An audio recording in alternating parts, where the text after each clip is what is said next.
Welcome, dear colleagues. We have so far discussed the French factor in the Russia-Ukraine war, and we are continuing on this subject. Now we will listen to the deputy head of the Ukrainian SES, Roman Prymush.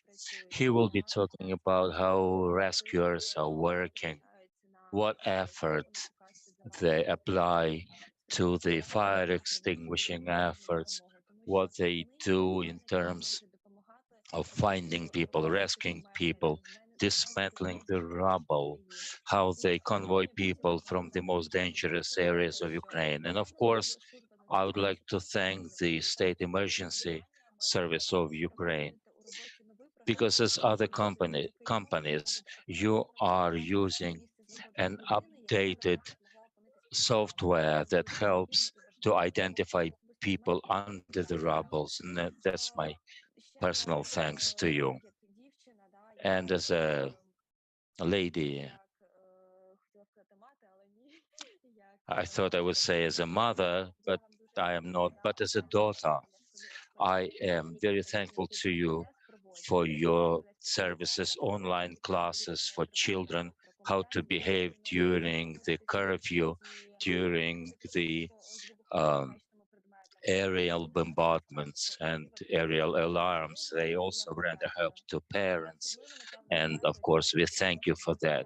Your photographs in the social network where you picture rescuers salvaging people from rubble with the toys the children bring with them. Of course, this is very inspiring activity, and we are appreciative of that. The floor is yours.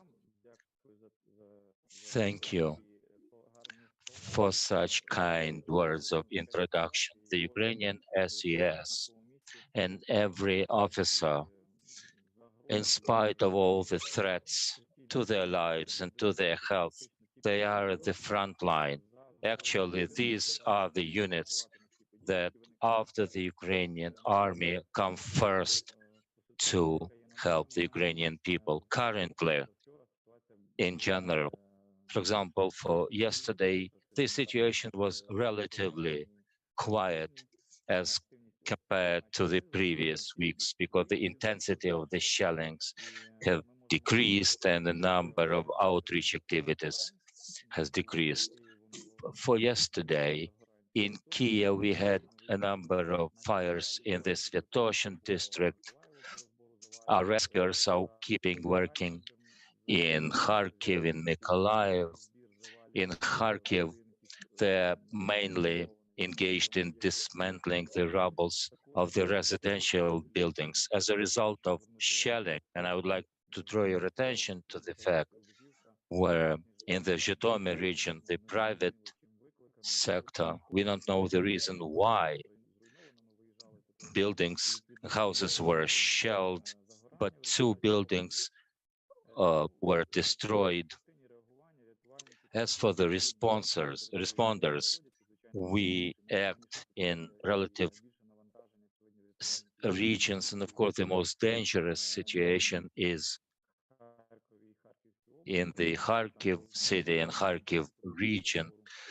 There are a lot of buildings that need where the rubble needs to be dismantled and cleared. Perhaps you saw a increasing number of fires in the city, in the Barabashow market, and we sent a lot of manpower there. And the emergency situation occurred in this city of Sumy, where we had the tank with ammonia damaged, and we couldn't clear up the emergency right away.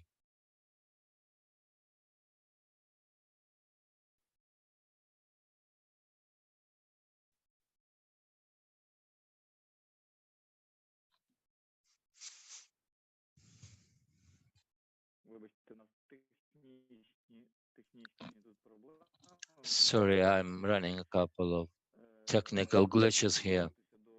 I would like to go back to the Sumy incident.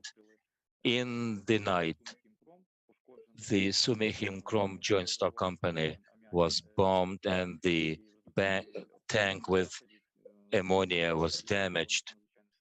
Now the emergency has been contained. We put a bandage on the leak place and we are subsiding the ammonia cloud. So there is no immediate danger to the cities and villages nearby. We are gauging the contamination of the air at the moment. During the last night, a mall was shelled in in the city of Kiev in the Podilsk district, and it caused huge fire. About 20 cars were damaged. The fire had been put out, but this tells you the sites where the aggressor hits. These sites and facilities have nothing to do with the military activities. In general, when we talk about the response activities, we are engaged in about 200 emergency situations. Of course, in the Donetsk region, in the Lugansk region, in the city of Kiev, the situation is most grave. This is where the rescuers are needed more than in other places. The other area is the activities of our pyrotechnicians. Since the beginning of the war, we have diffused more than 8,000 explosive devices. Every day, we expect about 200 hectares for the existence of explosive devices there. We are also inspecting the situation with the unexploded devices and unexploded munitions. It takes a lot of effort and our means and capabilities. We are now beginning the activities to collect the information and gathering our capabilities to renew the infrastructure after the war is ended. We have now compiled some analytical work on the number of buildings that will need our attention. So far, we have 3,800 buildings that were partly damaged. 600 residential buildings have been ruined.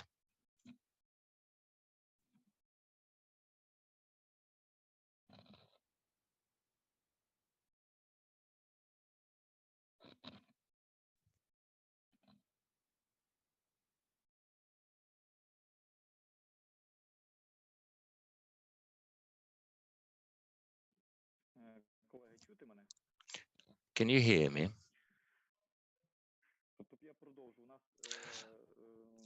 I will continue. As I have mentioned, 650 residential buildings have been completely ruined. This is the work that we are now doing, where our rescuers are safe, and at the same time, we are planning for the next measures to take place after our military have cleared the territory of the enemy.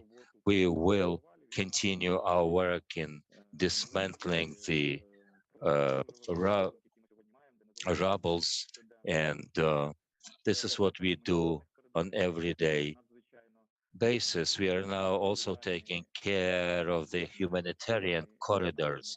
This is a very dangerous realm of work because practically every humanitarian load or humanitarian truck is convoyed by our service. Our people are standing in the line of fire, and one of our rescuers have been taken hostage in the Kiev region while he was convoying one of the humanitarian corridors. As for the humanitarian corridors, I can tell you that in general in the Kiev region, these corridors are functioning in spite of the fact that the occupying force, as they did in Bucha, they disrupted the functions of the humanitarian corridor. Unfortunately, we are not able to set a fully fledged humanitarian corridors from the Mariupol because people are allowed to live in their private cars. And this is where our people are engaged in the city of Zaporizhia and Berdyansk. We are also actively participating. We will do our best to bring people to safety.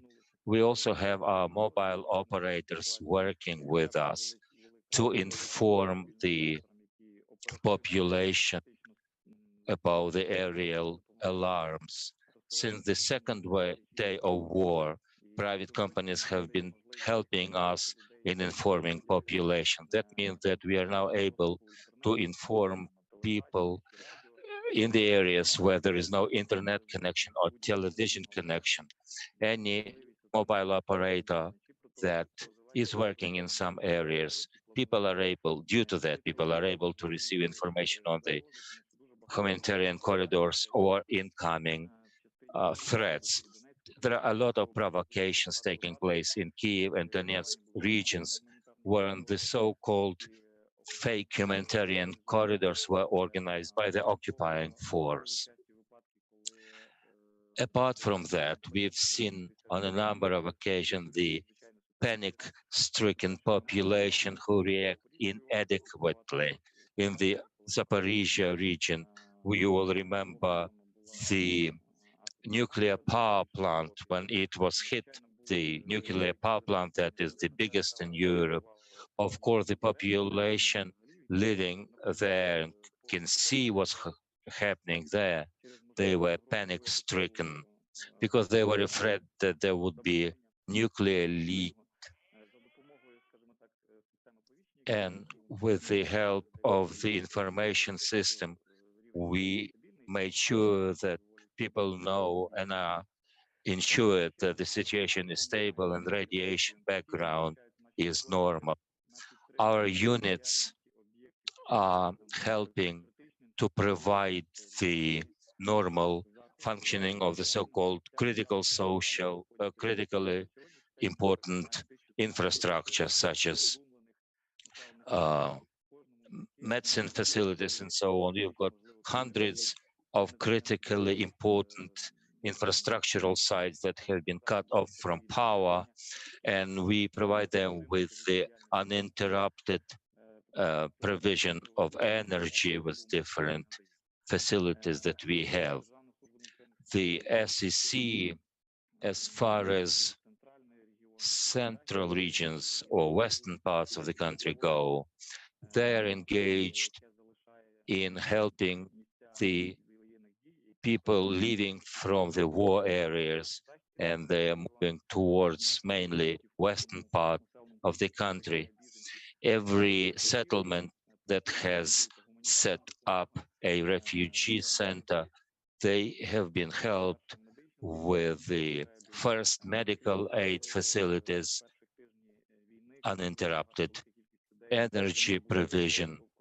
A lot of people directed their steps toward the western borders of the country, where we set up, set up a number of refugee points.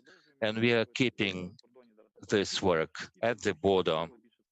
The situation is more or less stable. We have concentrated now on the railway stations to provide help to those who are moving along the railways. Let me say a few words on the work of how we attract humanitarian aid.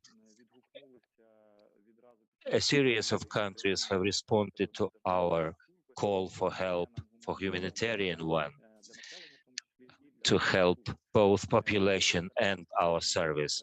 There are a number of areas where we receive such a humanitarian aid. First is specialized capabilities, and because the number of accidents grow in an incremental way. There is a wear and tear of the equipment, and we need a lot of help here. And my thanks go to Poland in particular, because they have set up a logistical hub where our people are working too, and they are coordinating practically all humanitarian help and aid that comes from Poland.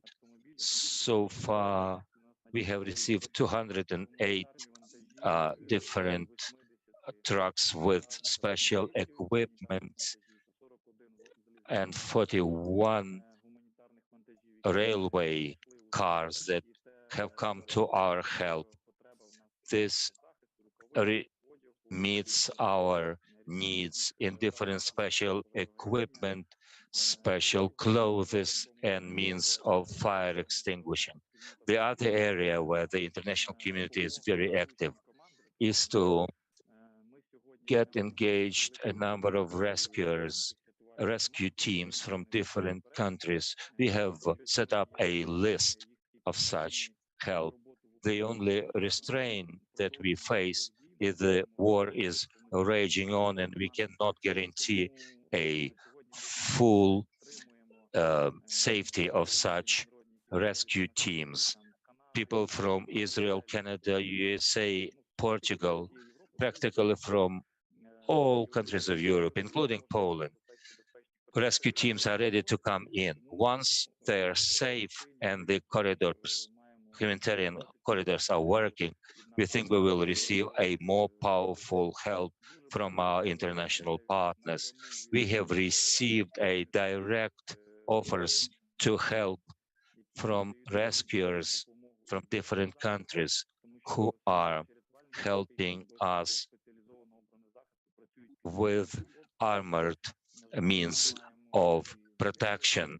This armored protection is something we need.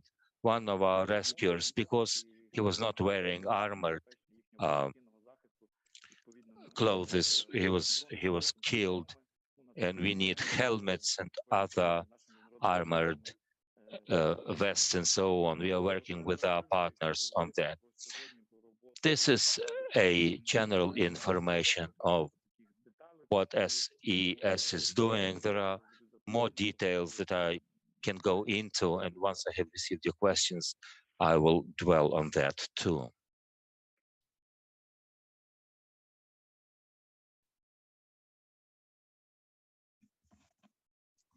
Пане Романе, дякуємо вам за інформацію. Так, і в нас Thank you, Roman, for your information. We've got a question from він з технічних обставин не зміг підключитися. Ukrainian Forum. I will read out his question. How many rescuers have perished, and whether military, does it constitute a military crime when the rescuers are targeted while they are working on their rescue projects? Can you hear me? Зв'язок переривається. Unfortunately, the connection was not stable. Shall I repeat my question? I can't hear you. Пане Роман, я тоді вам зараз... Зараз чую. Чуєте? Тоді я буду... All right, I can hear you now. I will reiterate my question. The question is, how many rescuers have been killed so far, and whether the shelling of rescuers while they're doing their safety work, rescue work, does it constitute a military crime? As I have said, so far, 21 of our rescuers have died and 47 have been wounded. According to the Geneva Convention, the possible shelling or other threats of lives of rescuers during the rescue operation, they are banned and they constitute military crime. We are keeping track of every single incident, and we transfer our information to law enforcement, who will later on constitute, they will come up with a decision whether this constitutes a criminal crime. And of course, international course, have begun to work on this. And of course, one of our rescuers has been taken hostage. This is also in breach of the Geneva Convention. All this data we transfer for the further steps to be taken. Thank you, Mr. Roman.